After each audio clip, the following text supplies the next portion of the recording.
Broadcasting live from the middle of America, welcome to the Oklahoma City Real Estate Show.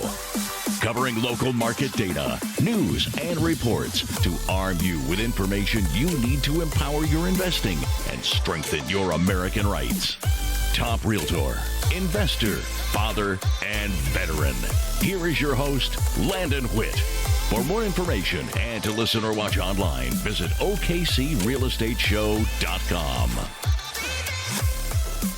Will we have a buyer's housing market in 2021? Today's episode, we answer this question and more. I'm Landon Witt, and welcome to the 2021 edition of the Oklahoma City Real Estate Show. If you're looking to buy a home, you'll stand the best chance in a buyer's housing market, where listings are flush, demand is low, and buyers have the upper hand, not to mention most of the negotiating power. A seller's market, on the other hand, are on the opposite side of the spectrum. They're marked by high levels of competition and rising home prices. And in most cases, you'll have a harder and, may I say, more expensive time finding a home. The more expensive is more common.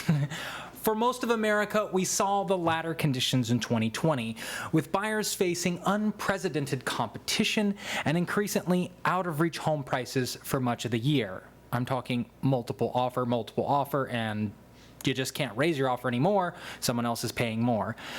Well, will 2021 be more of the same? According to Housing Wire magazine, it's not likely we'll see a buyer's housing market in 2021, at least according to experts. Most major players are projecting home prices to rise. And while strong construction could put more inventory on the market, it likely won't be enough to tip the scale into the buyer's favor. With that being said, it does seem like buyers will see some relief at some point in this 2021 year. For example, home prices are still expected to rise in 2021, but at a smaller pace than what we saw in 2020. Freddie Mac projects prices to rise only 2.6%. That's much better than 2020's 5.5% clip. Low mortgage rates will also help offset those rising prices, though rates probably won't hit the bottom basement numbers we saw in 2020. Most economists project they'll stay in the high twos, though, to the low threes. Fannie Mae actually predicts a 2.8% rate across the entire year. The biggest problem will be the low levels of inventory, met by an ever-increasing demand. Though work-from-home opportunities have certainly contributed to this and probably will continue to do so into 2021, there's also rising demand from younger buyers to consider.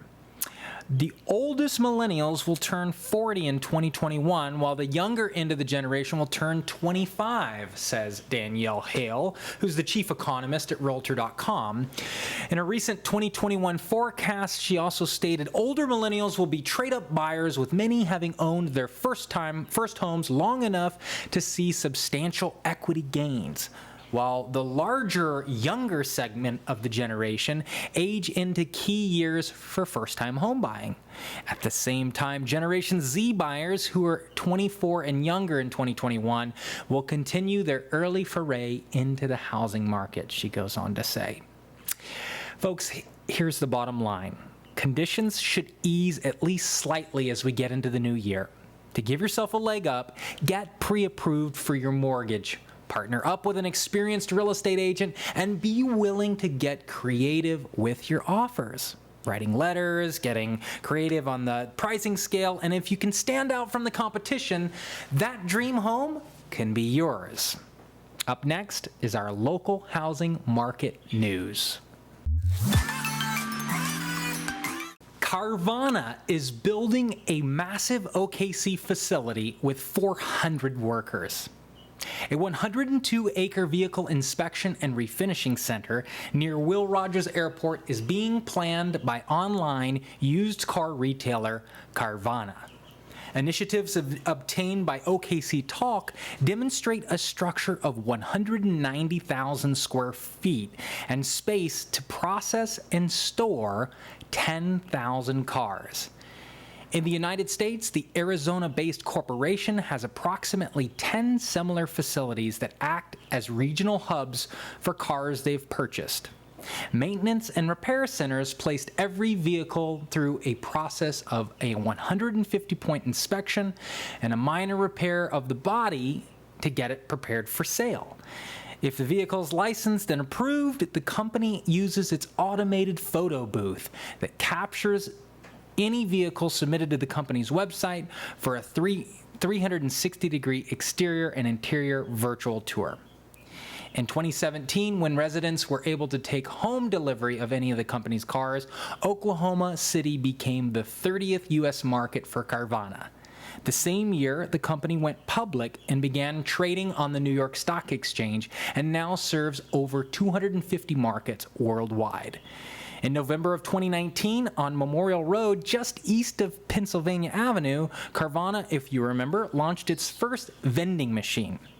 This is when you're going down the highway, you'll see that big, tall structure out there, and if you look really close, you can see there's actually cars inside of it. It's pretty wild. And you go there, you type in your code, and it pops out the car, and nobody's there but you picking up your car. Pretty wild, contactless online car buying.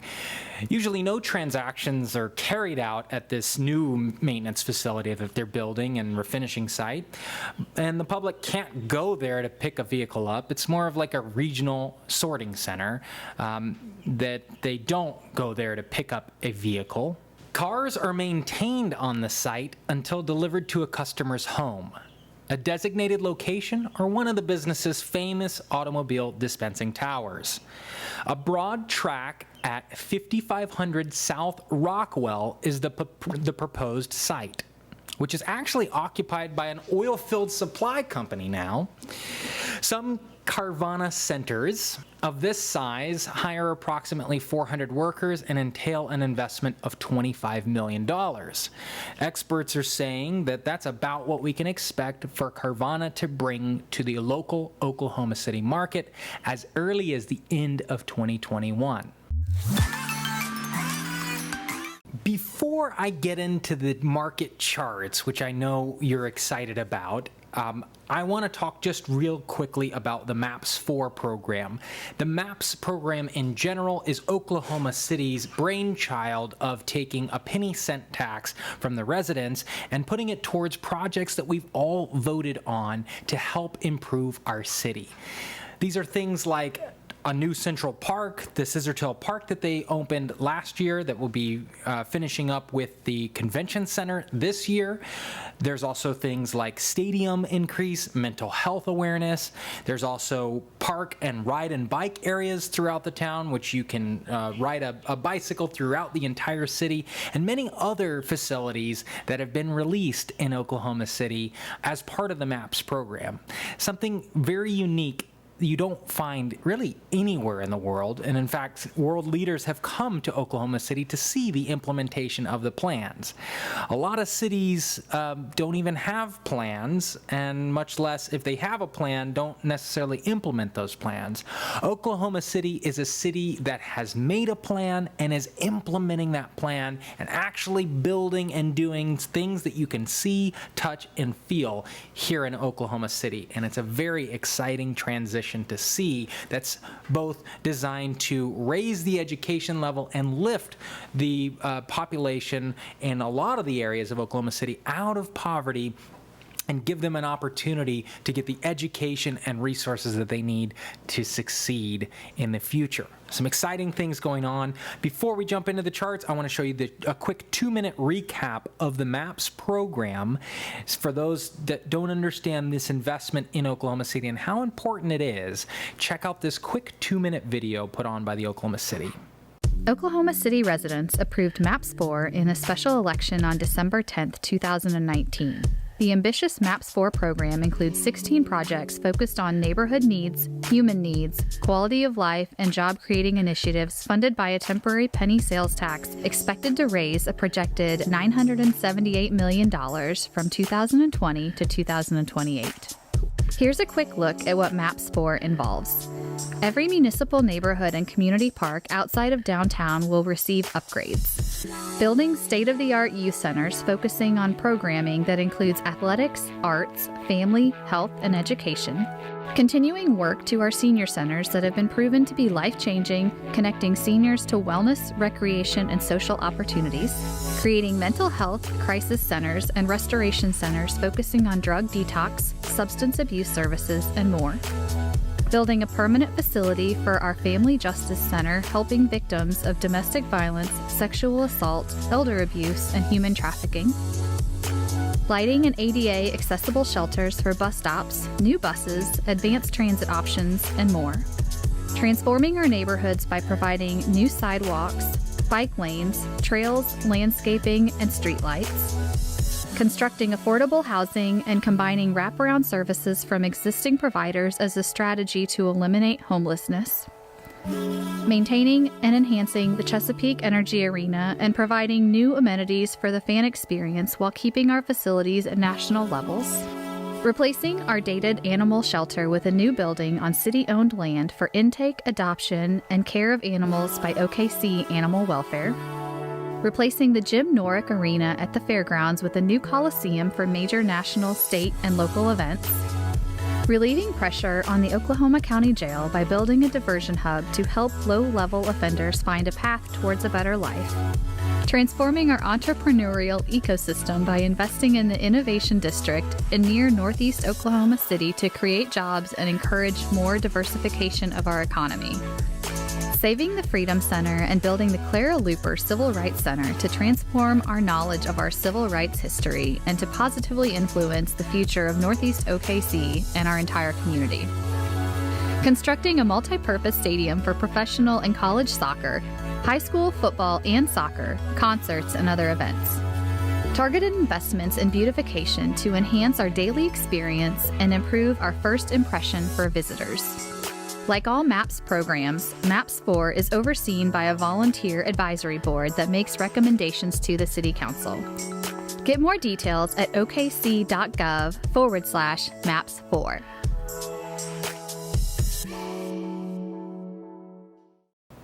I just love that video. I think it explains very precisely what we're about. Investing in people and lives and actual structures that affect our community. Super excited to be involved with that and see that going on in Oklahoma City. Jumping to the charts, let's look at the median sales price change from December 2019 to this last month we just finished of December 2020. We have the blue being the entire MLS. We're looking at an 11.2% increase in overall median sales price. The red is the Northwest Oklahoma City core. This is our biggest gains of 26% versus December last year, 26% higher median selling price than this time last year. And that's largely due to a lot of flipping houses. These are houses that have been bought, decrepit, and fixed up and sold at a higher price. That's mainly the historic districts, Crestwood, Linwood, Mesta Park, Heritage Hills. Those places had a lot of vertical growth due to flippers being able to get some of that inventory that needed to be renovated. Moving into the Edmond market, we had a 4.5% increase. No surprises there. Edmond stays pretty consistent no matter what happens in the market, largely due to very good school ratings and just kind of the American suburb type, just very steady linear market there.